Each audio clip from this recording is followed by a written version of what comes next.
Body shot. Ooh, that hurt, didn't it? When the adrenaline starts pumping and you know what you can do with this right hand, it's hard to not do that.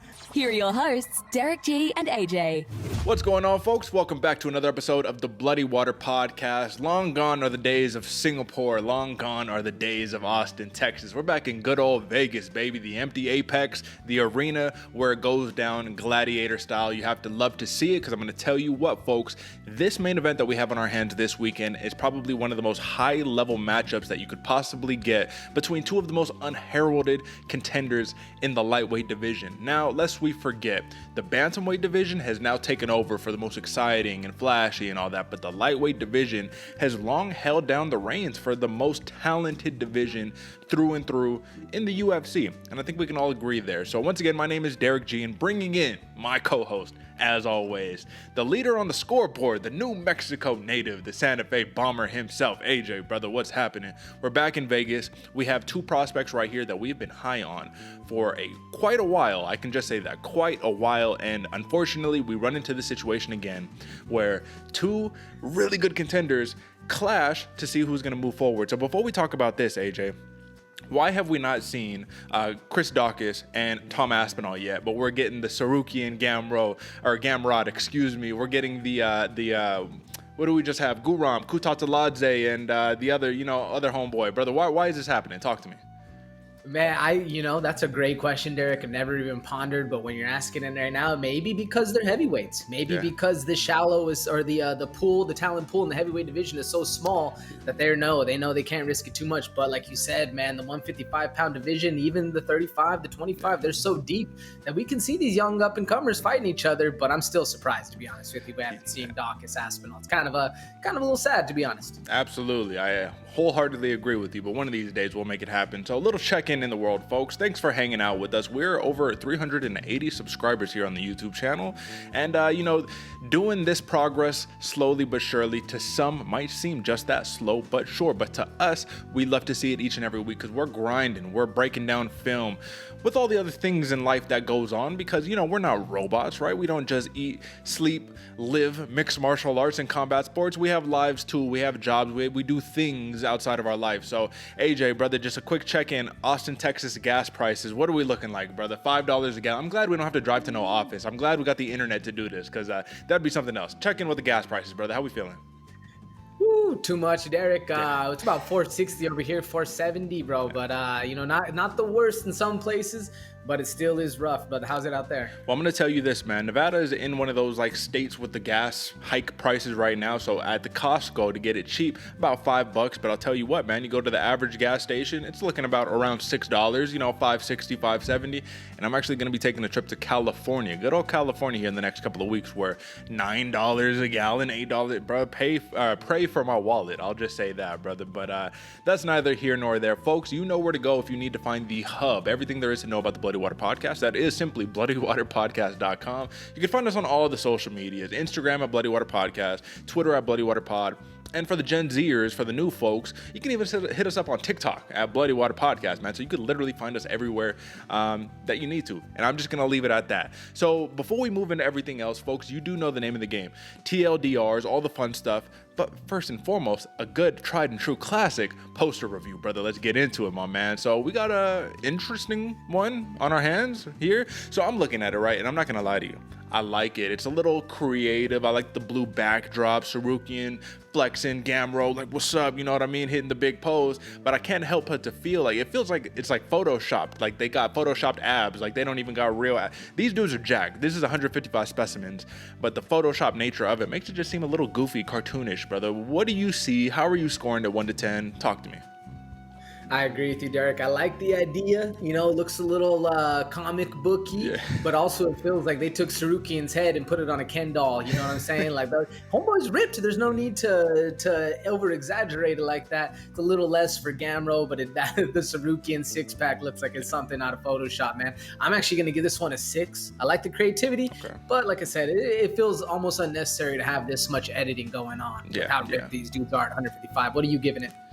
You know, brother, I like 6 is a solid number. I'm gonna go just a notch below. I'm gonna give it a 5, and simply because like I like the creativity, the color scheme, all that, man. But just like it looks so out of place. It's like almost like when somebody, and no disrespect here, man, you know, somebody gets some like facial work done, some plastic surgery, and you're looking at them and you're like, something's just not right. You know what I mean? Like your nose doesn't match the rest of your face, right? You know what I mean? So with the BBLs, they don't match the legs. You know, come on, brother. Well, that's another time for another story right there, brother. All right, man. So 6 and 5 across the board.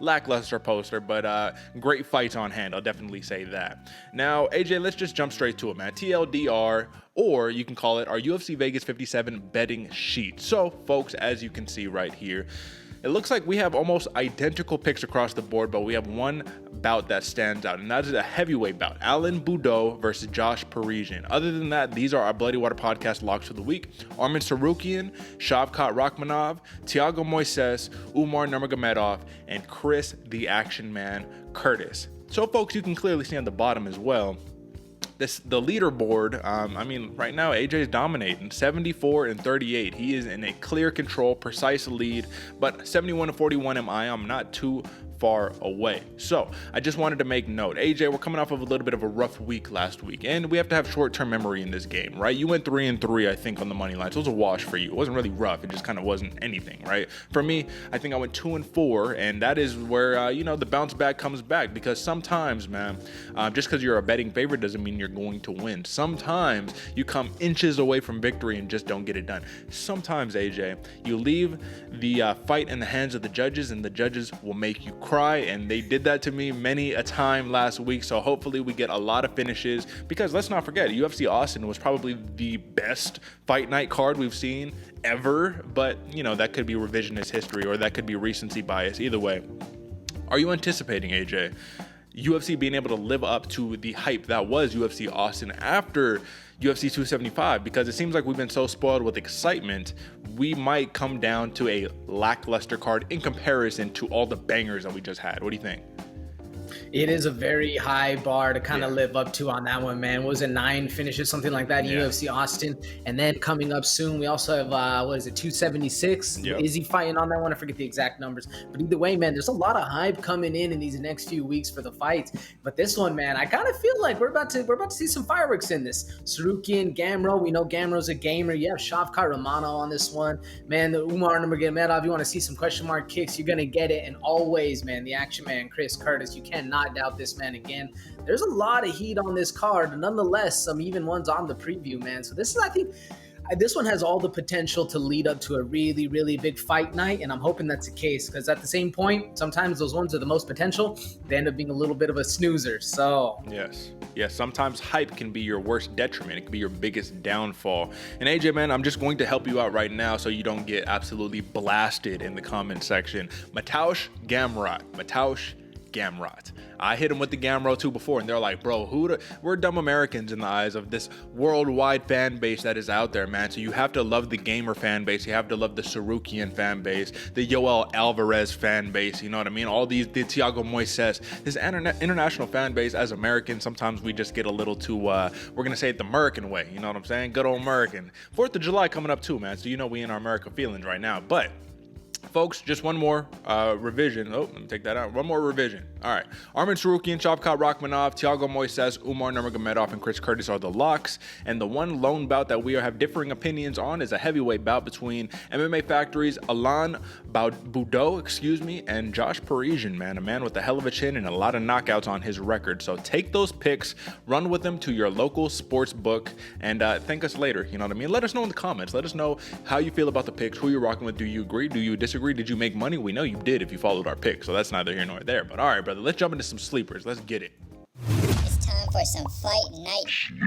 And if you ain't paying attention, you're gonna sleep on me and I'm gonna wake you up. All right, my man. So we have a lot of fun fights here on the prelims. And what I actually want to do is I want to just take a quick peek, brother. Let's take a look on the ESPN page. And we got the Carlos Ulberg versus Tafon Nchukwi, Raulian Paiva versus Sergey Morozov, Brian Boom Kelleher versus Mario Bautista, Vanessa Demopoulos versus Jinyu Fry, former atomweight Invicta champion, man. We got a lot of fun fights. But there's two that stand out specifically, man. And the first one that I want to talk about is your sleeper, man. JP Bays versus Cody Durden. Now, AJ, before you talk about the sleeper and what interests you about this bout, you do realize the kind of the stirring that has gone on with Cody Durden and how he's kind of on that Tony Kelly hype train right now, man, where a lot of people don't like him and they want to see him lose. JP Bays is also controversial because of the Cheyenne Bays, formerly now Cheyenne Vlismus. This is just like controversy, beef, all that, and now these two are going to scrap. So, brother, talk to me. What are you thinking? Oh, that's exactly it, Derick. You took the words out of my mouth, man. I chose this fight right here for the storylines. Very few and far between do we get a storyline where both people are the heels right here and both of them get to scrap it out. You know, there's a lot of controversy going on with both of these fighters, and I'm honestly excited to kind of see how they handle it. You know what I'm saying? Like whether the whole thing with Bays has affected him and the separation, because Cheyenne's never really thrown some shade, but there's a little bit of shade there as well. So we all kind of know what's going on. And at the same point, man, Cody Durden, his mouth can also get him in trouble with a lot of the fans. So I'm just really excited to see how all of this unfolds. Will the outside of the cage drama go back into the cage and we're going to see something crazy like that? Because if not, I mean, either way, this is going to be a very fun fight. JP Bays, very exciting fighter, very flashy, has nice striking. Cody Durden, he'll grapple the shit out of you and make you really wish you weren't in there with the cage in him. And the whole time, I'm expecting these two dudes to talk, man. So I think this is going to be a very, very fun fight coming up, and should be at least, you know, entertaining, whether they're talking or whether they're just scrapping. Either way, man, I'm excited for it, Derick. And like I said, I chose this one all for the storyline. What about you, man? What card do you pull, or which fight are you pulling up, and why? Well, I'll tell you what. First off, the JP Bays versus Cody Durden, even though it is truly a sleeper, this is the definition of sleeper because anything can happen here. This could be a banger. This could be a 3-round decision fest that turned out to be a war. There could be some talking in the cage. You have to think about it like this. JP Bays is kind of fighting for his career right here, right? 26 years old. He's in the UFC. Rough start to the career, man. Dude fought Montel Jackson. We'll talk about a mismatch. Got dropped a million times in the fight. Had to come back. Cody Durden. Let me just take a look really fast before I move on with this one, man. His last loss was against the dude who was coming in saying, I'm going to destroy you, and Muhammad Makayev, right? So that was a first-round submission loss. He did get the big win over Arichilang, which is where all the controversy came from, right? I'm going to send him back to where he came from, da-da-da-da-da. But, and then he had that loss to Jimmy the Flick Brick and then he retired after, man. So rough start for both of these dudes. They're both arguably fighting for their careers here. So that's why I think this is like a back against the wall type matchup, man. If you remember, do you remember when JP Bays actually fought Bruno Silva and Bruno Silva got the big win and he was on like a 4-fight losing streak? You'll do different things, brother, different things when your back is against the wall. So who I want to talk about, the matchup I want to talk about today is Shayilan Nurmagomedov versus TJ Brown, downtown TJ Brown. And the reason why I want to talk about this fight is because, first off, even though TJ Brown has been on a controversial side of a split decision, right? This dude brings it. He's the definition of game. And what I think ultimately about this matchup is that you're dealing with the dude who is the opposite of a man that we talked about a few weeks ago in Askar Morozov. So folks, if you remember that dude, he was a dude who had a super inflated padded record, which closer and closer to fight night, it got shrunk down and shrunk down and shrunk down. So you went from having all of these wins and maybe 7 losses to next thing you know, oh no, actually he has 11 losses. Oh, wait. No, I think we revised it a little bit. Dude has like 13 losses, right? So you went from this super phenom dude to this, okay, does he belong in the big show, right? Now, Shayilan Nurmagomedov is the opposite of that. This is a dude who had a record arguably of about 19 and something like that, a couple losses on his record. Well, since the last time that he fought, man, his record has actually been inflated to 37-10. So it's like, how do you go about that? You have a dude who is very game in TJ Brown, but now you're fighting a dude who was a newcomer to the UFC, already has a loss in the UFC, but he is much, much more experienced now that we actually know what's going on. So I think this is going to be a dangerous fight. Both of these dudes can trade. Both of these dudes like to take the fight to the ground. Both of these dudes like to kickbox. This is going to just be a fun, phenomenal fight in the featherweight division. And arguably, you would say featherweight is probably number 3 in terms of most exciting divisions in the UFC right now. You probably got bantamweight, lightweight, featherweight. So 35, 45, 55. Throw away all the other divisions, man. Let's just keep them all between these 3, right? I'm just kidding. But either way, this is a fight, folks, that you need to tune in for. I don't even need to say anything else, but banger alert. That's it. Keep it simple. Keep it cut and dry, just like that. All right, AJ.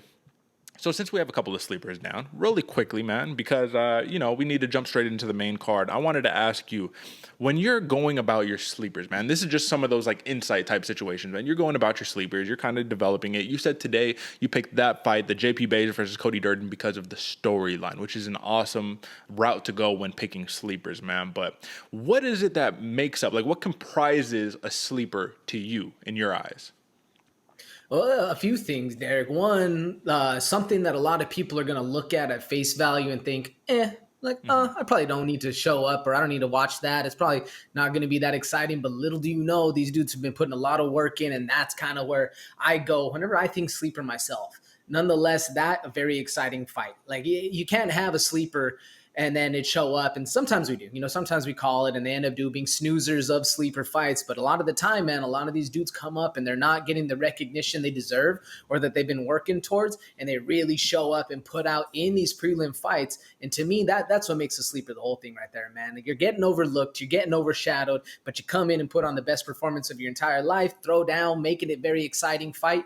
To me, that's kind of what matters most times. And actually, that's why I like your sleeper on it too, man, because these dudes are about to bring it in TJ Brown and Erdem Beckett, man. It's going to be a lot of fun. But to me, that's what really does it. What about you?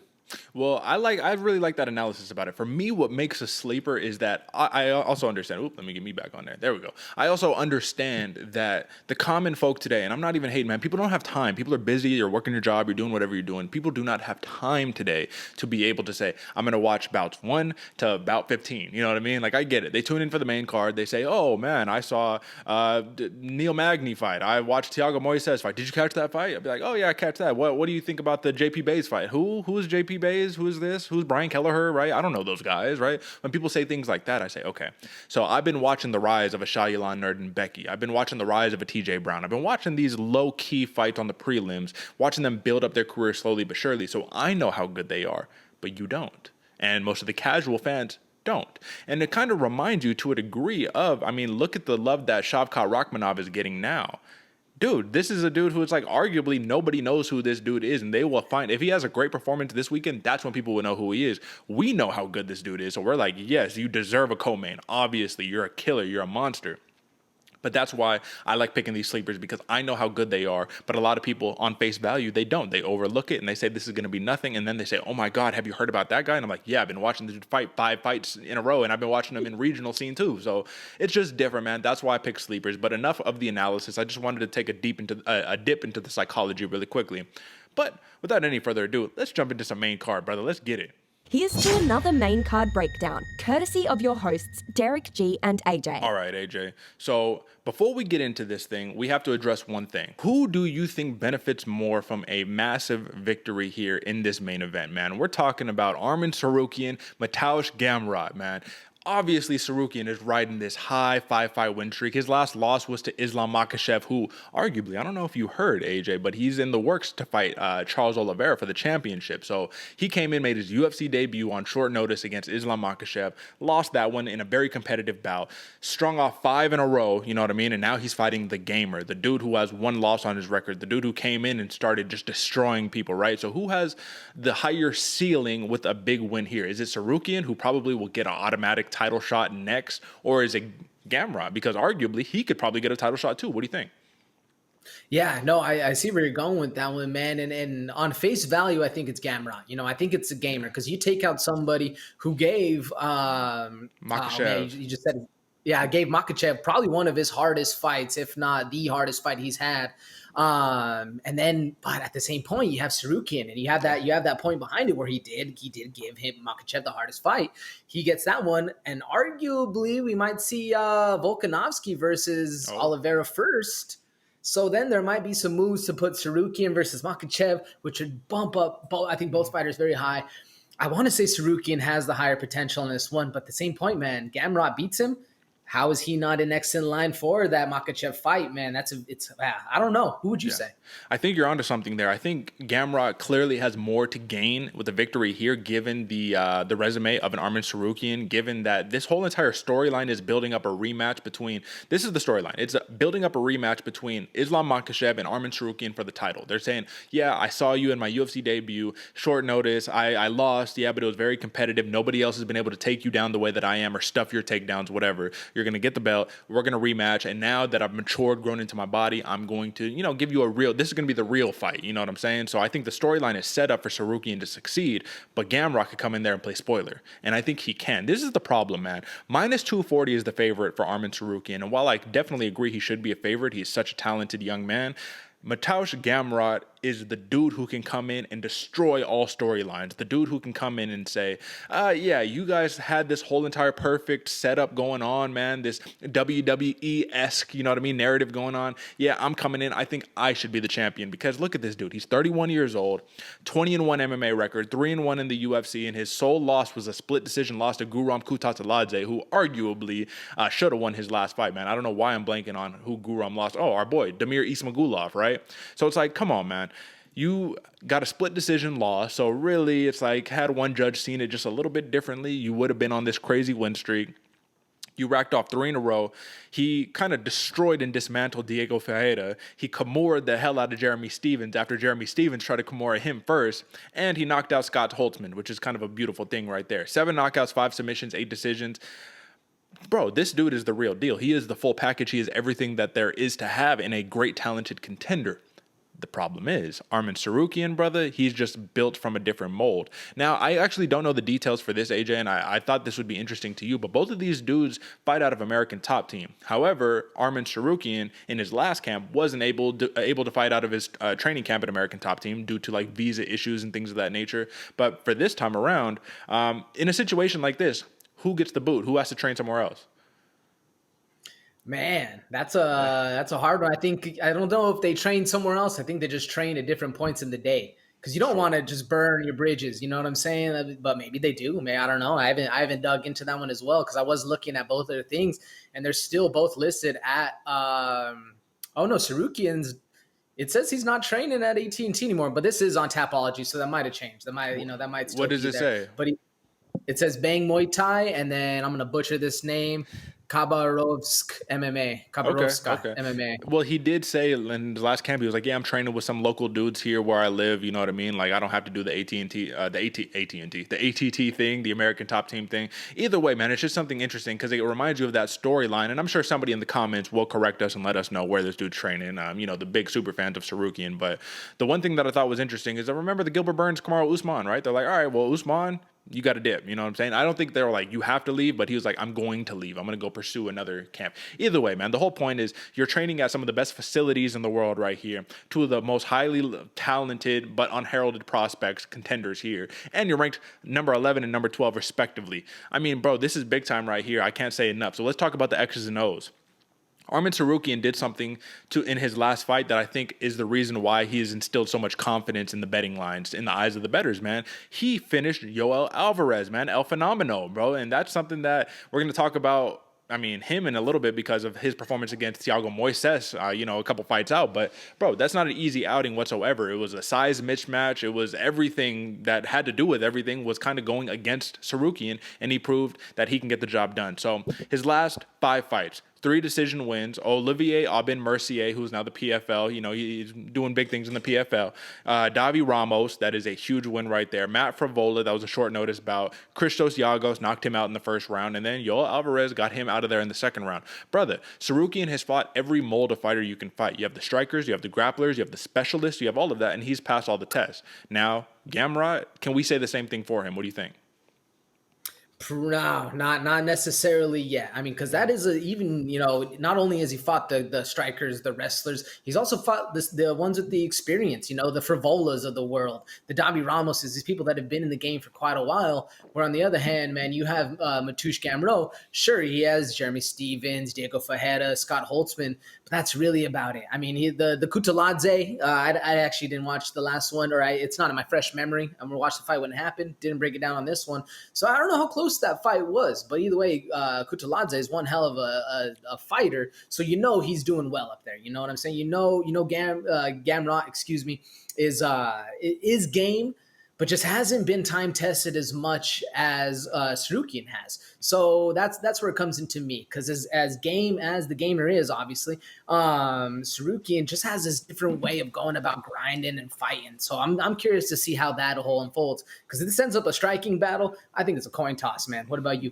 Yeah, man, I think Well, when it comes down to the striking, it can be a coin toss to a degree, but I think Tsarukyan might have a little bit of an edge. So here are a couple of notes that I have regarding this fight. So Tsarukyan, he's an anti-jiu-jitsu wrestler slash grappler, man. And that's kind of the thing that Gamrot has had a little bit of an issue with, because he's, a lot of the times, right, when he blasts on that single, because he's a great single leg that he's always jumping on and great transitions off the single leg, he kind of gets stuck when people use jiu-jitsu against him, right? Because Kutatolade, that's how he mitigated a lot of that pressure from Gamrot. He used his jiu-jitsu. Diego Fajeda, that's how he mitigated some of that pressure. Instead of just getting laid down and controlled, he used his jiu-jitsu. He put him in a couple deep spots, threatened for triangles, things of that nature, got him to get back onto the feet and keep the fight pushing. Now, Arman Tsarukyan, is he going to use the jiu-jitsu like that, or is he going to try to just reverse position? Because once Arman Tsarukyan gets on top of you, man, it's pretty difficult to get him off. So he's a smothering grappler, nasty ground and pound, and a precise counter striker, man, with hands and feet combo. So this is going to be the tail of the tape, the big storyline difference in the striking between Tsarukyan and Gamrot, in my opinion.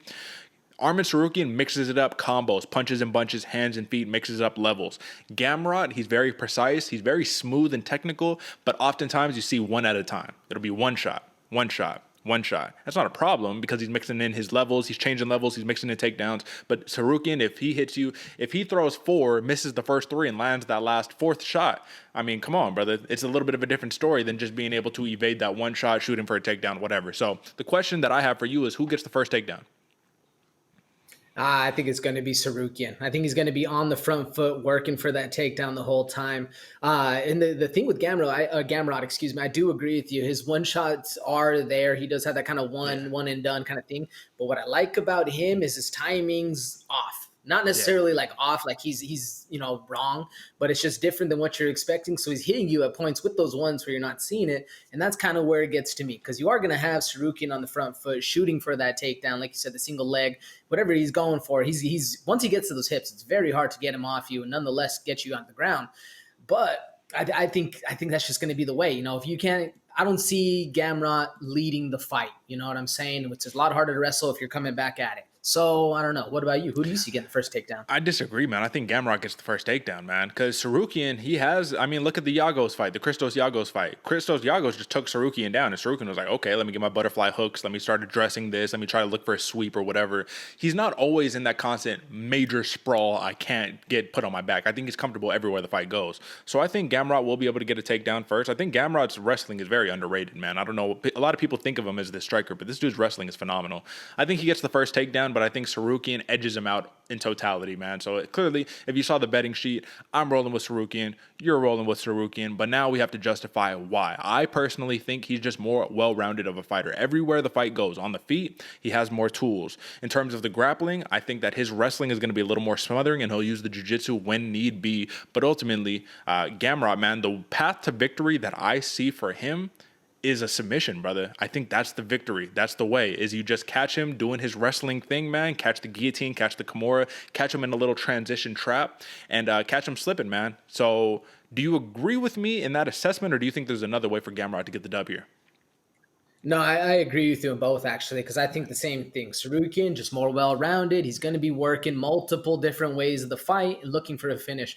But to his detriment as well, he can get a little bit too wrestling heavy. You know what I'm saying? Like, he can look a little bit, get a little comfortable on the ground, and that's where Gamrot can take advantage. When he sees those submissions, and I see the same thing for Gamrot. He's going to be fighting, counter-striking, doing his walls, his single-strike attacks, but then you hurt Tsarukyan, then you see the submission. That's kind of where I see it, because I feel like Gamrot, if he can have nice counter-striking, see his timing, get in, blitz, hurt Tsarukyan, and then finish the fight quick, that's his best route to victory that I'm seeing for him. If he's just going to sit there and play the jiu-jitsu game against an anti-jiu-jitsu wrestler, it's going to be a pretty hard match. But if you can get that sneaky little, get Tsarukyan hurt, get a sneaky submission, I think Gamrot might be able to pull it off. But like you said, Derick, I'm going with Tsarukyan. Absolutely. Now let's talk props, man. So for a Mateusz Gamrot submission victory, we're looking at plus 900, which I think is absolutely ridiculous. I think that is definitely a play right there. That I get it. If you're looking, Tsarukyan's never been submitted before. He's been knocked out once in his career. He's been lost at a decision once, but he's never been submitted. Well, Gamrot, never been knocked out, never been submitted, only lost a decision. And it was a split decision. So it's like, come on. But I think that submission prop is in play right there. Like, I would throw something on there just because I think if that's the path to victory for Gamrot, I find it so much more difficult to see him knocking Tsarukyan out or even decisioning Tsarukyan as opposed to being able to sneak in that Kimura trap, that rear naked choke, just something just sneaky quick, man, because a submission, it's just like that, and then it's over. So I like that plus 900. What do you think about the plus 650 TKO prop or plus 450 decision prop for Gamrot? Did either of those speak to you? I think that plus 450 decision. I agree. He's probably more likely to get the KO or the decision.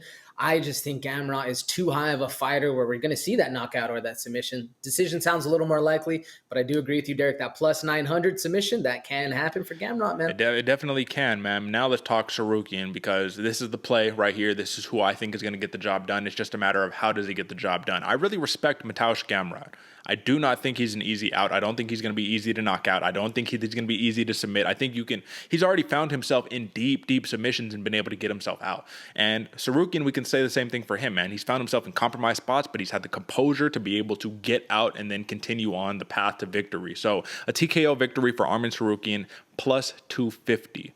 Interesting right there. Submission prop plus 500, but the one that I like the most, man, because he is a minus 240 favorite, is the decision prop plus 170. Now, it's tough, man, because if you look at his record, 12 of his 18 wins are via finish. It's not like he doesn't go to decision, but he does have 2 finishes in his last 5, and those are his last 2 bouts. So if you had to choose between plus 250 TKO, plus 500 for submission, or plus 170 for decision, which one are you rolling with? Man, that safe bets, that decision, I feel like that's where it's going to be more lucrative. But that TKO is kind of calling my name right now, man. It's kind of feeling like, I'm going to say safe with this one. No, I'm thinking decision. Thinking decision. Plus 160. It's an easy one. What about you? Plus 170, brother. But I will say this. I envision at the end of this fight 2 masks, crimson masks of blood on these fighters, man. And I think this is going to be a war. Now, could I be wrong? Yes, I could, right? But this isn't heavyweights, this isn't a 5-round heavyweight fight. These are some lightweights, man. We can definitely go to a decision. They're so high level. They're so technical. I think they're going to probably play it a little safe the first couple rounds and then really get going as the fight, continues. Both of these dudes, I believe, are former champions in regional scenes, all that good stuff, man. So it shouldn't be a problem. KSW for Gamrot, man. So, decision prop for me. The over is 4.5 rounds, plus 100 for the over, minus 130 for the under. So the odds makers think that it's going to get finished before then, but looks like we're both taking the over on that. And that is your main event, folks. I cannot emphasize this enough. Do not miss this bout. Do not. This is going to be so high level. But we can move on to the co-main event. Neil Magny versus Shavkat Rakhmonov. And in an odd twist of fate, man, when's the last time you seen Neil Magny be a plus 310 underdog with a minus 400 favorite in Rakhmonov, the Nomad? Neil Magny is such a great fighter, man, and he's been doing this for so long. Who else has besides the Cowboy Cerrones, besides the Jeremy Stevens, besides, dudes of that caliber, who else has a 19-7 UFC record, bro? Like, this dude grew up in the UFC. And he's on a, he's on a 2-fight win streak. His last loss came to Michael Chiesa, I believe. But wins over Max Griffin, split decision. That was very close, very controversial. Win over Jeff Neal. That was a big win. But I think his last win over Max Griffin was very telling because, bro, he got rocked early. It was looking really bad, but he has the war of attrition pace style to be able to get back on his feet and get back into the victory lane. But if we're talking about Shavkat Rakhmonov, AJ, he doesn't even put himself in that spot in the first place, brother. We have last 5, and obviously 15-0. All 15 wins are by finish, right? So there's no decisions at play here. Last 5, first round knockout, second round submission, first round submission, first round knockout, second round knockout, man. So let's talk about the UFC, though, because this is what's important. His first 3 opponents, have they been the most high-level opponents? No. But for him, given that he was also this question mark, still is the question mark, still on the rise, they were fitting opponents. So you have Cowboy Oliveira, which was, that was a mismatch, brother. Styles make fights, and that was a little bit of a mismatch. But first round guillotine, that was beautiful. Prezeres, I believe his first name is Michael Prezeres or something like that. Second round submission, man. But that was also like the shortest dude versus the tallest dude. Another mismatch, not right. Then you finally get Carlston Harris. And believe it or not, AJ, even though I was so high on Shavkat Rakhmonov, do you remember I picked against Rakhmonov? I picked Harris in that fight. You remember that? Do you know who you picked? Did you pick Rakhmonov? I picked Rakhmonov. I've been picking Rakhmonov for a while now too. Yeah. So I mean, listen, you can't go wrong with these. Like, you have to just stick with your gut. And you, like, for me, I'm like, Harris could be that spoiled because Harris was on a hell of a run too. So I'm just like, man. But Rakhmonov made it look easy, man. Spinning hook kick. First round KO. I mean, what else do you want to say right there, man? It was a hook kick, couple follow-up punches, whatever. The point is, it seems like Shavkat Rakhmonov, and I don't want to, toot the horn too much on him, blow up his hype, make his head any bigger than it probably already is. He seems like a specialist when it comes down to striking. He seems like a specialist when it comes down to submissions. And he seems like a specialist when it comes down to controlling the octagon. So what problems is he going to run into against Neil Magny? What do you think? I think it has to be the grittiness, has to be the experience, and has to be that like war of attrition style that Neil Magny brings to the cage, man. This dude is hard to put out. Can he be put out? Yes. But is it going to be, as easy as, Shavkat's last three? I don't know. I mean, maybe. Shavkat is really, really good. We've been seeing his praises for quite a while. And I agree with you. I think the thing is, man, with these new dudes that are coming up that have been doing it like Shavkat for so long, they're so good at everything. So it's going to be so hard to find something that he has holes in. I mean, obviously he has holes. Everybody has holes. But just with the lack of video that's out on Shavkat, lack of discovering what he has versus how good this dude is, man, very hard opponent right here for Neil Magny. I think he has to lean on that grittiness that he's going to bring to the cage, man, the experience that he has with, what'd you say, 25 fights in the UFC, some crazy number like say again? Yeah, no, you're just about there, man. So Neil Magny, he's 19-7 in the UFC. So what, 26 fights? 26 fights, and then like 35, 36 actual regular fights just in his whole career. Crazy numbers for Neil Magny, and I think he's going to have to lean on that. What do you think? Is there going to be a hole that he can exploit for Shavkat Rakhmonov going forward? Well, the problem is that this is a 3-round fight, right? So it's not like he's going to get really testy 5 rounds. All right, let's get it here. But I do think that if Shavkat Rakhmonov, if he's so patient, man, he's so patient, so poised, everything is controlled, right? It seems like he's just chilling in there, hanging out, having a good time. But if he can put Neil Magny in a bad spot and not get the finish that he's so accustomed to finishing, right? And then Neil Magny storms back with a vengeance, that might give some psychological issues here. But ultimately, man, I just see the difference in Neil Magny's this long, rangy striker, and the ability to cover distance for Neil Magny comes at a cost. And I think that cost is his speed, his power, right? He's not the fastest dude out there, not the most powerful dude out there, but he's the volume guy. He's the war of attrition, break you down by 1,000,000 punches, like death by 1,000 cuts. That's Neil Magny, in my opinion. His wrestling is also the backbone of his offense, right? So when the striking isn't really working, or when he's using that pace style right in front of you and then mixing in the wrestling, he has a lot of success. The problem is, can you have that success against Shavkat Rakhmonov, who, if I'm not mistaken, man, I'm pretty sure he's training with Kamaru Usman in wrestling, brother. So it's just like, I don't know, man. He does train out of Kazakhstan top team, or at least that's what it's listed on SureDog. So I'm not really sure who his training partners are right now, but I do know this dude, like I said, specialist everywhere, in the grappling, in the striking, whatever the case may be. I do think that Neil Magny and his 80-inch reach might be able to, pop that jab off a little bit, get Shavkat Rakhmonov off of his rhythm a little bit. But man, this is just a tough fight, I think, for Neil Magny to win. And as crazy as it is to even hear myself say that, because he's such a bona fide veteran of the game, I think Rakhmonov, man, he's the guy. He's the dark horse, man. He is the Magomed Ankalaev of the welterweight division, in my opinion. The dude who's like the boogeyman. And I think Neil Magny, being so game, right, he wants to fight Rakhmonov. He wants to fight Khamzat Chimaev, right? He wants to fight all of these guys. But sometimes your ego and your pride can blind you from what the reality of the situation is. So I wanted to pull it back up really fast. Look at Neil Magny, man. Look at this record. So wins over Griffin, wins over Neil, lost to Chiesa, wins over Robbie Lawler, Anthony Rocco Martin, Li Jingliang. These are all such high-level oppositions. Last time he got knocked out in a fight was against Santiago Ponzinibbio, and that was in 2018, man. So that was like 4 years ago, right? He got another submission loss to RDA, our boy RDA. Another TKO loss to Lorenz Larkin, submission to Damian Maia.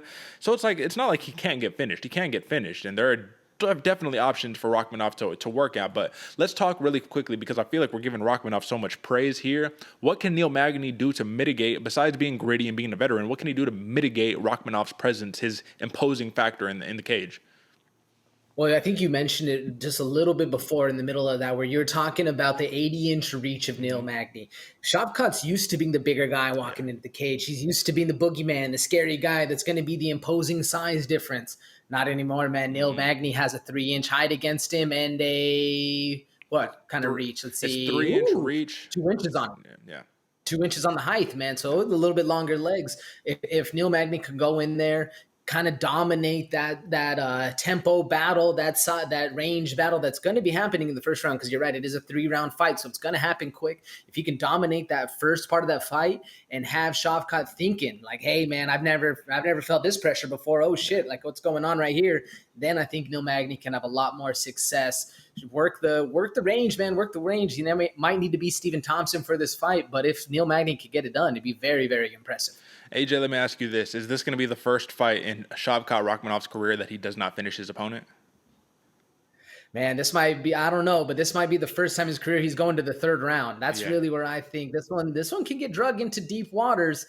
And it might be, man. Neil Magny's hard to put away. He's crafty. He's a crafty veteran. So it's going to be very intriguing how Shavkat goes about this fight. Whether he wants to specialize in the wrestling, the ground game, or the striking, it's going to be a hard fight for either way for both of these guys. And let's just take a look real fast right here, man. So it looks like, and you can't see all the way down to the bottom. Apologies. We're blocking it off a little bit. But it looks like he has been to a third round once in his career. 2018. That was a knockout in the third round. But everything else, first and second round, brother. So... Yep. Yeah, just one. Okay, so yeah, there we go, man. So we'll see what happens. We will definitely see what happens.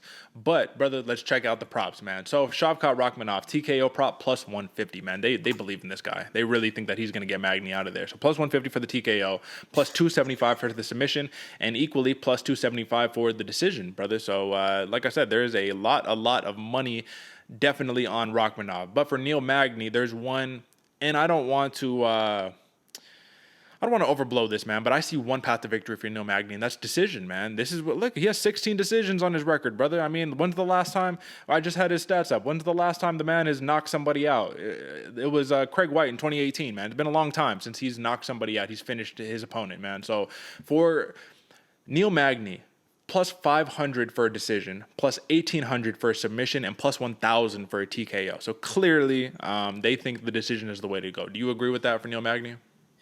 Yeah, I agree with that for Magny. It seems like the best route for him is what we've been talking about, that decision, that grittiness, the range, everything like that.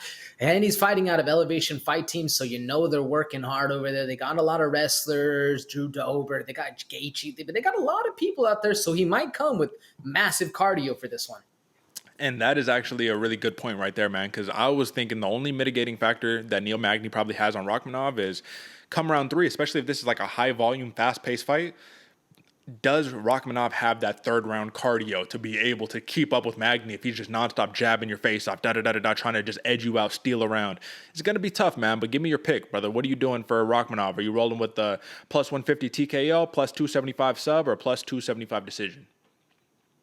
I'm going to roll with that plus 270. Oh, yeah, plus 275 decision. I think that's going to be the way. I think it's going to be a hard fight for both of them. I believe that if it does come down to it and it's a close fight, I think the judges are going to give it to Rakhmonov. But, man, don't sleep on the Magny decision as well. What are you going with there? I hate to do this, AJ. I hate to do this, but sometimes, man, what I've been doing is I've been allowing the lore, the not idolization, but just the history and the magnitude of a fighter and their history to blind my judgment. I think Shavkat Rakhmonov is the real deal. I think this is the takeover. This is the takeover for the Nomad, and I think that he knocks out Neil Magny in the second round of this fight. Late second round. The over-and-under is 2.5 rounds here. So I'm picking the under. I'm rolling with TKO, Shavkat Rakhmonov.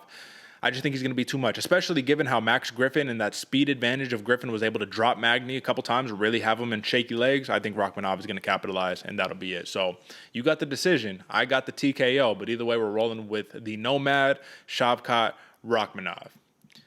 And next, AJ, this is actually the one right here. This is the one where there's contention. There's the one where we don't really know where to go here. And I think for good cause, because Josh Parisian, even though, let's be honest about it, man.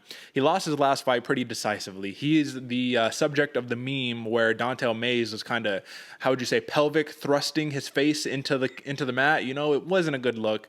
Losing, getting TKO'd, and getting kind of embarrassed like that, not really great looks. However, when someone's doing that, man, and there's nothing you can do against it, there's nothing you can do. It is what it is. Heavyweights, big boy. Dante Mays, he's a beast, right? But he's fighting a dude who is very talented, but I think often underrated, in Alan Baudot. And I think this is going to be a fun fight here, AJ, because Alan Baudot, I think he has basically won all of the fights that he has lost until he lost them, right? Now, he did get a no contest for the Nascimento fight where he got basically slept by Nascimento. I don't know why that was a no contest. Maybe it was weed, maybe it was PED, something like that. Maybe you could look that up while I'm talking. But either way, AJ, I think the important thing to note here is that you have two bona fide talented heavyweights who have not found the success that they want in the UFC. So it's 2-1 record for Baudot, 1-2 for Parisian, and they both fight some like pretty legit fighters. So for Parisian, we're looking at his last three. We're looking at Dontel Mays, Roque Martinez, and Parker Porter. All pretty legit heavyweights, right? For Alan Baudot, we're looking at Parker Porter, Nascimento, and Tom Aspinall. But I think one of those names stands out more than the other. Baudot had to fight Tom Aspinall in his UFC debut? I mean, come on, brother. Talk about feeding him to the wolves. Maybe the UFC didn't know Tom Aspinall would be who he has become, but either way, I think it's just been a rough outing. But given that the odds are -110 a pop, this is a pick'em fight. Give me the argument, because you like Parisian here. I like Baudot. Give me the argument for Parisian and what he can do to win this fight. Man, Parisian, for me, it's the kicks. The same point, though, man, and Baudot also has some amazing kicks. This one is almost a copy and paste fight. Mm-hmm. We've seen this before in fights where stylistically, they're both kind of the same, man. And honestly, and even the media perception, both of these fighters are basically the same as well. Kind of slept on, kind of overlooked, not really scary. You know, when you think of a scary heavyweight, you're not really thinking Josh Parisian or Alan Baudot, but they both are very, very scrappy, like to bring in on the feet. I like Parisian for the kicks, man. I think he's gonna see Alan Baudot walking in heavy footed, plodding around, not really bouncing, throw some leg kicks, get him up against the fence, hurt him, get that movement down, and then start really landing some big hands, man. Parisian, he can get out wrestled. And both of these dudes, the fight that I watched, for the fight that I compared both fighters really, was that Parker Porter fight. They both have L's to Parker Porter. Both fighters can get out grappled, but I don't see that happening with this one, man. I'm seeing a stand in not necessarily a phone booth, but, standing in a slightly larger cubicle, both dudes swinging and banging. It's going to be still fun for the heavyweight fight. But like I said, these aren't people you think of as like heavy KO specialists. So I'm expecting some bloody masks here, Derick. I'm expecting to see a lot, go later rounds right here. But for Parisian, I'm going with the kicks. I'm going with the pressure, the timing difference that we'll see. What about you, man? What's the way Alan Baudot wins this one?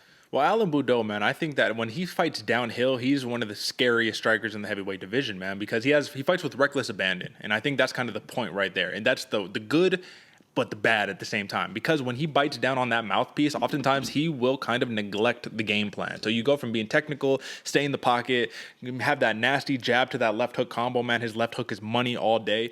He does that, and then he gets hit a couple times, and then he says, defense, I don't know what that is. All offense, 100%. That's why he's getting knocked out. That's why he's getting dropped. That's why he's getting put in these sticky situations. Now, the loss against Parker Porter, that was a decision loss, and it was a close back-and-forth fight where but Baudot had a lot of success early on, but Porter just kind of took it over. I mean, that's kind of what he does, right? But I really do like how Alan Baudot mixes up his strikes, man. He has a big overhand right. Like I said, that left hook is money all day.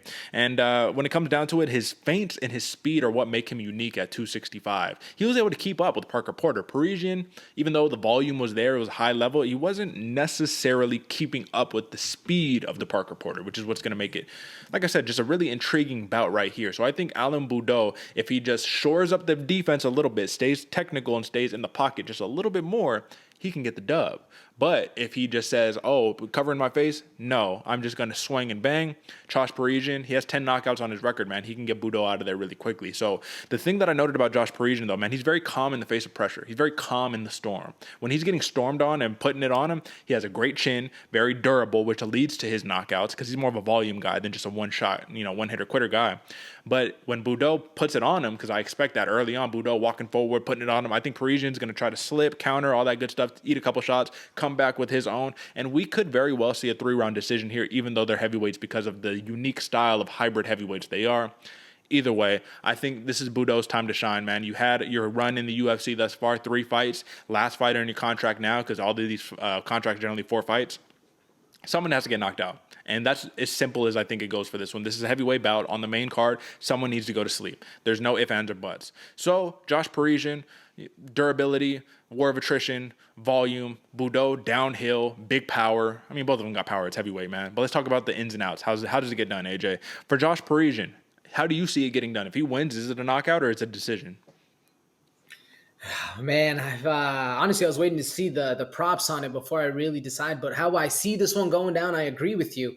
It needs to be a finish. Okay. Both of these fighters, if you want any sort of clout or acclaim or anything that's driving you forward in the heavyweight division, you need to get finishes, especially how smaller these guys are for the division. I'm pretty sure they're both going to walk in 250 plus either way. These guys ain't small, but for the division, it is. No, I'm thinking KO, man. I'm thinking leg kicks, throw him hard, throw him low, get him thinking about those kicks, and then come up top when he's walking downhill. It might be a good route for Parisian. What are the odds? So a Parisian TKO is plus 275, and Alan Baudot TKO plus 160. So odds makers like Baudot here, brother. So I mean, Parisian definitely there's a play there. So I think there's two plays at hand. It's the TKO or the decision, right? Because I can definitely see this going to a decision. Even though Baudot's never gone to a decision, he's I don't think so at least. 8-3, I don't know. My stats on him are a little odd. But Josh Parisian, 2 decision victories. He's not much of a decision guy himself, but he has the chin and the durability to take it there. So check it out. Alan Baudot, a decision prop plus 425. Josh Parisian, decision plot plus 300. So if it goes to decision, odds makers like Parisian. If it goes to a knockout, they like Baudot. I like Baudot. I like the knockout. I think it gets done. The over and under here is 1.5 rounds, and these are 2 heavyweights, man. I'm seeing a second round KO by Alan Baudot, and I'm going to take the 1.5 rounds. Looks like that's over 7 minutes and 30 seconds, so it's a little bit over 2:30. Okay, yeah, I'll take the over on that one, but I'm still going TKO for Alan Baudot. What are you rocking with, brother? I like the decision prop a little bit more. Again, I feel it's a little bit more lucrative on it. What was the number again? Plus 300. 300, whereas the TKO was plus 275. Yeah, right there. I think I'm going with the TKO. I'm going with the TKO plus 275. A little less profitable, but still a very thing. And I think there needs to be a finish. I think both dudes are going to leave it on the table because they know a finish needs to happen here. I'm going Parisian TKO, and I'm going round 2 with you as well, but I'm taking the over. I don't know if you took the over as well, but I'm taking the over. Yeah, I took the over 7 minutes and 30 seconds. So I am taking the over on that one. I think somebody is going to sleep, but it's going to be a back and forth. It's not going to be one-sided. I think this will be very back and forth. Fun fight in the heavyweight division. Now, Thiago Moises versus Christos Giagos, man. Thiago Moises is coming off of a devastating loss to Yoel Alvarez, man. I'm talking about a fight where a lot of people, I think he was the betting favorite, or maybe he wasn't the betting favorite, but either way, Moises comes in. We say, look at he's fought the Makashevs, the Alexander Hernandez, Bobby Green, Michael Johnson, and then you come in against Alvarez and you just get picked apart for all of 2 minutes until the fight's over, punches and elbows. It was a referee. They said, stop. Let's stop this. Come on. Now, Christos Giagos, on the other hand, his last fight was to Arman Tsarukyan, where he got caught with a nasty hook that just put him out. That was it. But before that, man, he had a big win over Sean Soriano, second round Bravo choke, right? He had Carlton Maness, decision win. And then a loss to Drakkar Klose, but he still does have a big win against Damir Hadzovic, man. So Giagos has been in more or less good form. Moises has been in more or less good form, but if you look at his last 2 opponents, I mean, come on, Makhachev, Yoel Alvarez, what are we talking about here? Now, why do you think Moises walks in as a minus 240 favorite with a plus 200 comeback for Christos Giagos? Why do you think that is? I think it has to be the last fight that Christos Giagos had, man. He was coming in with a lot of hype, and seeing him basically get, stunned on, like where Tsarukyan hit him and he just see him kind of flash, and then the technique goes out the window. He's really looking for grappling, but just basically getting outclassed pretty heavily by Tsarukyan. I think that really put a bad taste in everyone's mouth about Christos Giagos, because he had a big break too, if I remember correctly. No, it wasn't him. It was somebody else. Sorry. Either way, it wasn't. He didn't live up to the hype that both the UFC was painting, the commentators are painting, probably even some of us are painting. Because I'm pretty sure I picked Christos Giagos in that fight against Tsarukyan, and poor decision over there because he got handled. And I think that's really what has to do with the fact that he's coming in at a plus 200, because you go record to record against these guys and they're fairly close. I mean, you listed off a lot of them, Derick. There's some really good fights that Giagos has had, and same thing for Moises, man. Both of them are very close, but I think it has to be the last fight of Giagos that really, like I said, put a sour taste in everybody's mouth. What do you think it is that has him as the underdog? Well, I'd have to, just to be fair right here, I think that Thiago Moises is much more of a well-rounded mixed martial artist, man. Simply put, right? I think that his Muay Thai is pretty phenomenal. His striking is legit when he doesn't have a massive reach disadvantage, right? Striking is legit. He oftentimes uses his wrestling to initiate takedowns to then use his jiu-jitsu. So he's very heavy, aggressive type fighter, right? If you look at his takedown average, it's only 1 takedown per fight, but oftentimes they don't count a takedown if you pull guard or if you get in these weird scrambles and you end up in your guard or whatever. Now, Christos Giagos, this is basically, I think, how the fans are seeing this, how the odds makers are seeing this, is wrestler versus jiu-jitsu guy. And oftentimes the wrestler can do a lot of good work against the jiu-jitsu guy, but the jiu-jitsu guy can clearly catch the wrestler slacking. I mean, look at Thiago Moises, 3 knockouts, 6 submissions, 6 decisions, man. So it's not like this is a dude who you want to just be on top or a dude who you just want to get in his guard and just punch him a little. No, you don't want to be in his guard because Thiago Moises is a dangerous jiu-jitsu black belt right here. So real fast, though, looking back at Christos Giagos, his record, man, lost to Tsarukyan, lost to Jakar Close, lost to Charles Oliveira, which is, let's see, where did that fight go? Submission loss, right? Lost to Josh Emmett, lost to Chris Wade. It's not like Christos Giagos fights bums, dude. He fights legit competition. But his wins have come against the Sorianos, the Maness, Hadzovic, Hirota, Bautista. I mean, he was out of the UFC for a little bit. So this was like a former UFC run where he fought, Gilbert Burns, right? Chris Wade, like I said. So it's a little bit different when we're comparing it to a Thiago Moises, who 2 losses to Alvarez and Makhachev, but wins over Hernandez, Green, Johnson, lost to Damir Ismagulov. So look, he's fighting killers too. Kurt Holobaugh, lost to Beneil Dariush. I mean, come on, bro. So that's crazy, right? Your second fight in the UFC and you fight Beneil Dariush. I remember that fight. I remember that was a good fight. But yeah, basically, so I just think that Thiago Moises, man, he can dictate the pace of the fight, but I think it's going to have to come with a little adversity. I think Christos Giagos is going to come out steaming, blazing hot, man. But the question is he willing to sit there and just stand and trade with Moises? Because he's dangerous on the feet too, man. He could drop you and then jump on top and do some submission. You see how Charles Oliveira, and I'm not comparing the two, I'm not saying that they're even remotely similar, but Charles Oliveira, he will be proficient with his Muay Thai, drop you, and instead of going straight ground and pound, he'll go immediately switch over to jiu-jitsu. Right, so then take the neck, snatch it up, all that. Moises, he has the option here, man, to do that. Christos Giagos is a formidable opponent, but he has been just slightly chinny, you know what I mean? Only 2 knockouts, right? But he does get dropped, kind of hurt a lot in these situations. I think Giagos can pull an upset, though. I'm not going to lie to you. I think Giagos can use that wrestling and just try to hold down Moises because we're back in Vegas, so hopefully the judges kind of, level out a little bit. But you know what they've been doing with the control time as of late, and Giagos does average 3 takedowns a fight, so ultimately, well-rounded dude versus specialist, more or less, right? Giagos is a tough outing, but Moises is very, very time-tested, and we're looking at props, brother. This is what I thought was interesting. A Thiago Moises submission prop is plus 215. So they like the submission here against Giagos. Wrestler, grappler, we already talked about it. Plus 500 for a TKO and plus 190 for a decision. The odds don't look very good for Giagos on props, brother. For a TKO plus 650, submission plus 1400, decision plus 375. So odds makers are fully on board with Thiago Moises. Do you like the money line at minus 240 or would you roll with any of those props? What'd you say the submission versus the decision was again? For Moises, plus 215 for submission, plus 190 for a decision. I kind of like that 215 submission. Yeah. I kind of like that one a lot, especially a little earlier in the fight. Things are going crazy. The chaos is happening. Moises hurts. Giagos gets a submission, something like that. That's where I'm leaning a little bit like that one. What's the over-under? The over and under on this fight is looking like 2.5 rounds. Minus 130 for the over, plus 100 for the under. So odds makers like a decision here.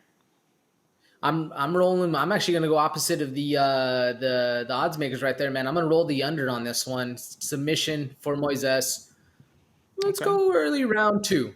Okay. I respect it. However, I do think that this fight can play out a little similarly to the Alexander Hernandez fight, where Moises could be beating up Giagos. Giagos is a great fighter, brother. I'm no disrespect here, but Giagos can have the upper hand, the advantage in this fight, and ultimately not be able to get that finish because of the toughness of a Christos Giagos. Yeah, he got caught against Tsarukyan in his last fight. It was just a perfectly placed counter.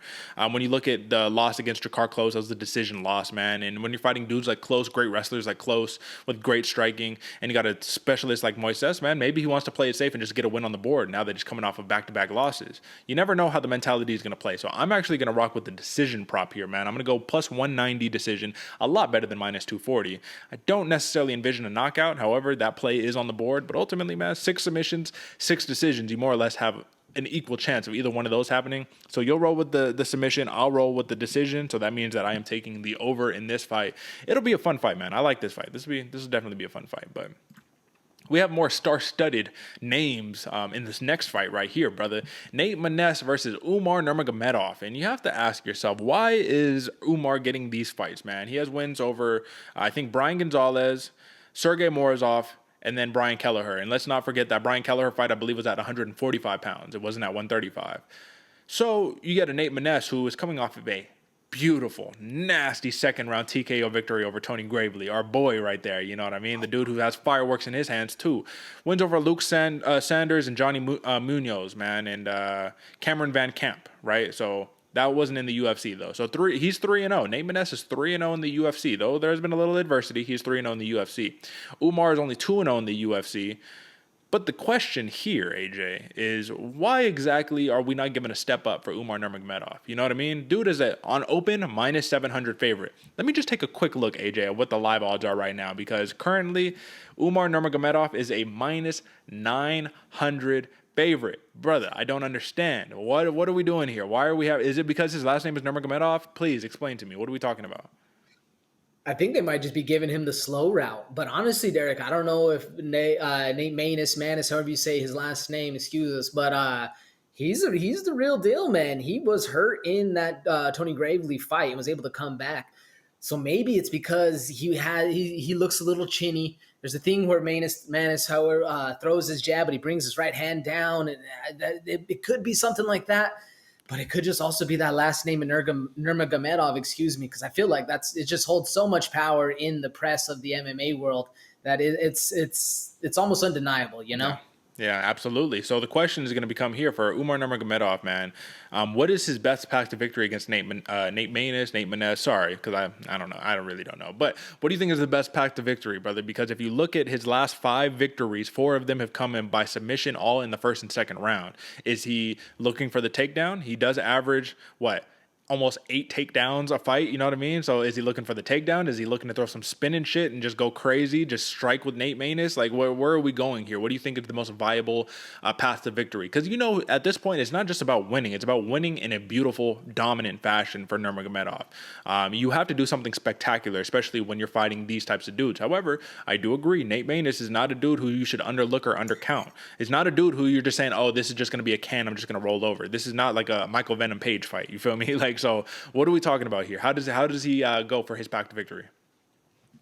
Yeah, I think Tony Gravely was able to, or thinking he had Nate Maness hurt, taking him a little easy, and next thing you know, you're looking at the stars. So definitely not a fighter to take lightly. And I also kind of, so the question you phrase, what's the most lucrative way for Umar Nurmagomedov to get this fight done? I think it has to be starting off on the feet, throwing those kicks, those question mark kicks, get Maness thinking about another way, and then shoot for that single leg, get him down to the ground, double leg, however you want to get it done, and get Maness to the ground and pound, smash season all day long. It's kind of how the storybook has been written for the Nurmagomedov line. Now the thing with Umar is he has better striking. He is phenomenal with the legs.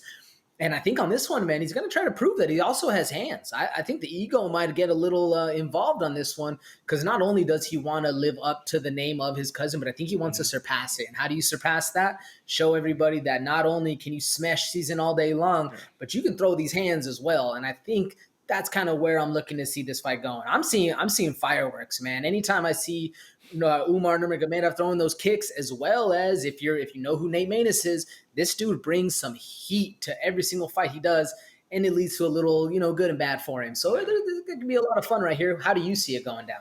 Well, listen, exactly how you said it, that's literally what he does, man. He has the ability to show off with the strike and get you thinking, oh, I'm concerned. I don't want to get hit with a spinning back kick. Next thing you know, a hook kick, a wheel kick coming out of craziness. And his transition to take your back and choke you out is almost ridiculous. It's phenomenal. He has those.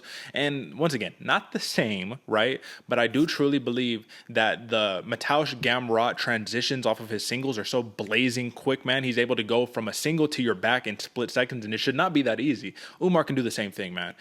The problem is Nate Maness, he's probably coming in with a chip on his shoulder right here, man. He's probably coming in saying like, oh, I'm what, plus 600 underdog? Okay, yeah, throw some money on me so we can really get this party started. Of course, Umar Nurmagomedov has a major target on his back here, and anybody who gets a win over this dude is going to be elevated, skyrocketed, not only up the rankings necessarily, because I mean, if you look at this ranking right here, they had Umar at featherweight, they didn't have it current at bantamweight, so he should be much higher than that. But ultimately, I just think that this is truly Nurmagomedov's fight to lose right here, and this is like one of those where it's like not how does he win, but like how stunning of a fashion does he win. I hate saying it like that because you never want to discount any fighter, but I think Umar Nurmagomedov does probably go the grappling route to finish this thing off because I think Maness has the best path to victory on the feet. I think that's the way he gets it done. Crowd the kicks. Don't let the kicker kick anymore, you know what I mean? Get him dicing dirty boxing, and just get him out of his rhythm, out of his style. But when we're talking props, this is the crazy thing, AJ. The crazy thing is that he's currently a minus 900 favorite for Nurmagomedov, but the even crazier thing is that if you look at his props, for Nurmagomedov, let's see. So we have plus 175 for a decision, plus 100 for a submission, and plus 500 for a TKO. So I thought it was really interesting. Plus 100 for a submission, man. That's even better props than Thiago Moises. That means they're like, yeah, submission, probably the way to go. And I agree, man, because you look at his last 5, brother, and it speaks for itself. So what do you like out of those ones, man? Yeah, I like that submission. That's where my mind was at all the time. Because if you watch all of Umar's fights, he'll hit you, he'll hurt you, and then he'll tap you out. So It's kind of how it goes. I think it's the best way. There's a reason we rarely see something like plus 100 for a submission. It's usually something around the 2, 3. Not that surprising for Umar, man. Yeah, and I basically feel the same way. I do think Maness is going to try to make this much more competitive than people are seeing it out to be right now. But, I mean, Umar, bro, he's the real deal. The problem is he's shorter and he has a reach disadvantage. But like you said, he does the majority of his work with his legs. So the legs are longer than the arms. So does that really matter? Not necessarily. He's probably the better grappler, the better striker. That's the whole problem here. But Nate Maness has something that nobody can teach, which is heart, determination, hustle. And we'll see how big of a factor that plays into it. I hope this is much more competitive than the odds indicate, but I like Umar Nurmagomedov via submission plus 100 on that prop. Over and under is 1.5 rounds. Whether you going over or under? Over under 1.5. I'm going to take the over on this one. Yeah. I think Maness will give him a little harder of a fight. And we can't forget, I don't think we said it yet, Maness has some serious power in both hands. Absolutely. Whatever hand is his rear hand, you got to watch out because he's going to hurt you with either one. I'm taking the over. I think it's going to be a little harder of a fight than a quick finish. What about you? Me too. I'll take the over too, but I would not be surprised if something quick happened. And don't be surprised if Nate Maness does land a sneaky little, like in the words of the Count Michael Bisping, a cheeky little counter. You know what I'm saying? That stuns Umar Nurmagomedov. Bro, I'm not counting out Nate Maness at all. I just think that the smart play when money is on the line, give it to Nurmagomedov. You don't become a minus 900 favorite for no reason. And the last bout that we have on the main card, the action man, Chris Curtis versus Rodolfo Vieira, man. This is actually an intriguing bout, and it's even more intriguing that Chris Curtis is a minus 160 favorite. Not because I don't think that he can't win, but because given the nature of Rodolfo Vieira and the style of his game, man, he comes to where, he's got to improve jab and all that good stuff, right? Jab, right hand, but what he wants to do is get you on the ground and submit you, and that's basically the name of the game. And Chris Curtis, what he wants to do is keep the fight on the feet and knock you out. So, AJ, I have a crazy prop, but before we talk about the prop, I want to talk about how Chris Curtis, man, he has exceeded expectations beyond belief, man. Look at that knockout win over Phil Hawes. Look at what he did to Brendan Allen. Now, Brendan Allen, as we've seen after fight, he's very talented, 26 years old, but where we think he can go potential-wise versus how he's performing is a little bit different, right? I think that we know he's so much better than how he performs sometimes, but he's still super young, so that's neither here nor there. Chris Curtis, on the other hand, he's 34. Every fight counts. Rodolfo Vieira, he's 32. He's in the prime. Every fight counts. So let me ask you this. How does Chris Curtis circumnavigate this fight to where Rodolfo Vieira doesn't just do a blast double, take his back, and choke him out? If I'm not mistaken, I think Chris Curtis is a shorter fighter here as well, correct? He's, 2 inches shorter, but he does have longer arms. So, as you said, Chris Curtis has longer arms. Yeah, 75. By 2 inches. So I think it plays into it, man. He has to stay with the reach. He has to stay with the exciting, flashy kicks, and he has to fight the mind game of Rodolfo Vieira. Mm-hmm. If we all remember, man, Vieira struggles. He gets a little scared in there. Yeah. It's honestly everybody's biggest fear. The last thing you do is not want to be able to defend yourself because you're just too damn tired to lift your hands up. Mm-hmm. And that's horrifying. And I think we can always see it in Rodolfo Vieira. It always comes into play with him. Is it going to come into play in this fight? We don't know, but against a very game opponent who's going to have all the bravado, who's going to come in with all the confidence that he has, and who likes to be a flashy striker and doesn't mind going 3 rounds, it's kind of Vieira's kryptonite for this one, man. So I think he plays that card, plays the explosiveness, plays that, but at the same point, being explosive, you can get caught in those traps. So it's gonna be interesting. Absolutely. And I will say that Chris Curtis, man, you cannot bet against this man at this point, man. I think that especially because he trains with Sean Strickland a lot, right? He's done a lot of his work over there at Extreme Couture. I think what's really interesting about it, and I'm pretty sure it's Extreme Couture, but I think what's really interesting about it, man, is that if he can just get the sprawls going, man, keep his hips back, get away from Rodolfo Vieira, and just jab him up to death, man, hit him with that big right hand, hit him with those big blows that get those knockouts. Look at his last 5 wins. First round knockout, decision win, third round knockout, man. He has the power in his hands to put anybody out. And Rodolfo Vieira specifically, yes, he does tend to hyperventilate in his corner, you know what I mean? He does tend to gas out come third round. But in his last fight, which was a very back-and-forth war against Dustin Stoltzfus didn't nearly have the power in his hands that a Chris Curtis has. So I like Chris Curtis here. I think that the number one threat is Vieira just taking his back and putting him in a compromising situation. But if you look at Chris Curtis, who is a very experienced MMA fighter, man, he has, 36 career MMA fights? He's only been submitted once. So that's definitely something to take in part right there. Minus 160 favorite on the money line is Curtis, plus 135 for Vieira. But this is the crazy thing here, AJ. Do you want to know what the TKO prop for Chris Curtis is? If you had to take a guess, what do you think it was? I mean, by the way you're leading in with it, man, I'm thinking like 1,200 or something like that. What is it? Better. A lot better. Minus 120, brother. Minus money for a TKO for Chris Curtis. The odds makers are loving it, brother. The odds makers think that Chris Curtis gets Vieira out of there early. And I think that with his style, with his the action man style of Chris Curtis, I think that can come to fruition, man. I think that's a self-fulfilling prophecy. What do you think? Yeah, no, I this is, like I said, man, I think Chris Curtis is Rodolfo Vieira's kryptonite. I mean, nonetheless, fight style, but mentality-wise as well. Man, minus for a knockout. Kind of crazy. So let's talk props, man. For Rodolfo Vieira, a submission prop, which is even crazier, plus 190. So, I mean, Umar Nurmagomedov has a better submission prop. Thiago Moises has a better submission prop. Rodolfo Vieira, plus 190 for the submission. To me, that is literally his only path to victory. I don't see any other path to victory. Other than him using his jiu-jitsu and he takes Chris Curtis's back and controls him for 4 minutes every single round. But I don't see that happening. So what do you think, man? I mean, I'll just go over the props with you. For Rodolfo Vieira, plus 1,200 for a KO, plus 700 for a decision, plus 190 for the submission. For Chris Curtis, minus 120 TKO, plus 2,000 for the submission, and plus 900 for a decision. So it's basically live and die by the finish for both of these fighters. Either a submission, someone's getting submitted, or someone's getting knocked out. Those are the two choices. What do you think is going to go down? Yeah, I think it's a Chris Curtis knockout, man. And I think it's going to, if it doesn't come very early, I think it's going to come late in the third round. It's kind of what I'm banking on right there. Late third round knockout. It's just so we can see a lot of fun, because I feel like Rodolfo Vieira is improving that mentality aspect, but it's always in the back of your mind. It's always going to be haunting him. That's kind of crazy that he's has worse, the black belt hunter Rodolfo Vieira has worse submission odds than Thiago Moises. That's kind of crazy. Was it Moises? Yeah, Moises. So Thiago Moises and Umar Nurmagomedov both have better submission props than Vieira on this one. So that is pretty crazy. So, brother, I think it's fair to say, man, we just need the last thing on you. Are you going over and under, brother? You just said you're going late third round. Is that what you said? So going late third round, I imagine that's the over, right? That is the over, and you're going TKO on that one, man. So it looks like for both of us. So you're just playing it a little more conservative than I am, because you have, or actually, no, we're both playing it the same, right? So I have 1, 2, 3, 4 finishes. You have 4 finishes and 2 decisions, man. So we have them in different spots. It's not for the same fights, but either way, if everything goes according to how we see it playing out, then this is ultimately going to be a very, very exciting, action-packed main card on our hands. And that is your main card analysis. Break down the whole entire 9, folks. Drop a like, subscribe if you like this segment. Drop a like and subscribe and share it with your friends, just because. Why not? Just do us a solid right there. And moving to the outro, brother, what I want to do right here is, while we're on the outro, let's just take a quick peek at just a couple of the other fights. We already kind of named them earlier, but let's just take another quick peek, right?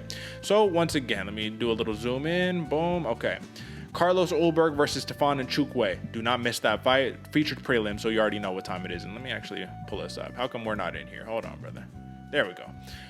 Got to see that. Got to see my my nice ugly mug right there. All right, brother.